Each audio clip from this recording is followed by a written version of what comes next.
Right now, your phone is somewhere near you, maybe in your pocket, maybe face down on the table. You told yourself you wouldn't check it for 10 minutes. You'll check it before 5 are up. You assume this is a design problem, a willpower problem. But the real answer is far stranger. This urge isn't digital, it's ancient. Your brain built this circuit long before glass and aluminum existed, and it built it to keep you alive. Go back 200,000 years. You're standing at the edge of a clearing, the grass moves. You don't know if it's food, a rival, or a predator. You can't afford to ignore it, so your brain floods you with a sharp jolt of attention. Check.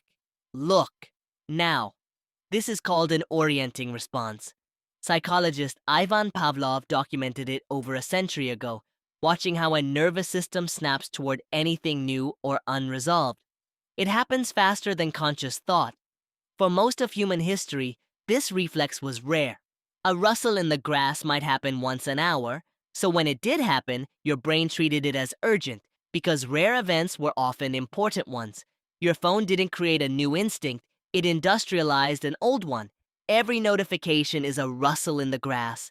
Every red dot is unresolved information sitting outside your awareness, and unresolved information nags at you.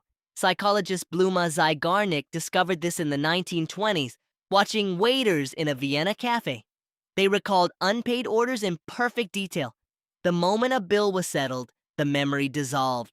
Unfinished tasks lodge in memory with a gravitational pull. A message you haven't opened isn't just information.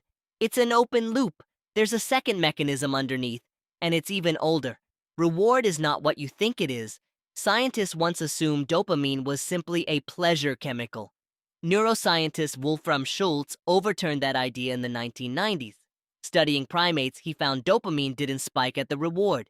It spiked at the cue predicting the reward. Anticipation, not outcome, was the trigger. Then Schultz made the reward unpredictable. Sometimes it came, sometimes it didn't.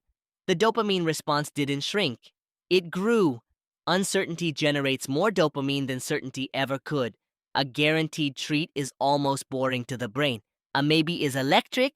Your phone is not a certain reward. It's a maybe. Maybe it's a message that matters. Maybe it's nothing. You don't know until you look. That not knowing is exactly what your dopamine system evolved to chase. The pull to refresh gesture on a feed mimics the motion of a slot machine lever. Pull, wait, see what appears. Researcher Nir Eyal has described this pattern directly. Unpredictable rewards are the most reliable way to keep a nervous system coming back. None of this makes you weak. It makes you human. Ancestors who ignored unresolved signals tended not to survive them. The ones who felt urgency at anything unfinished are the ones whose genes made it to you.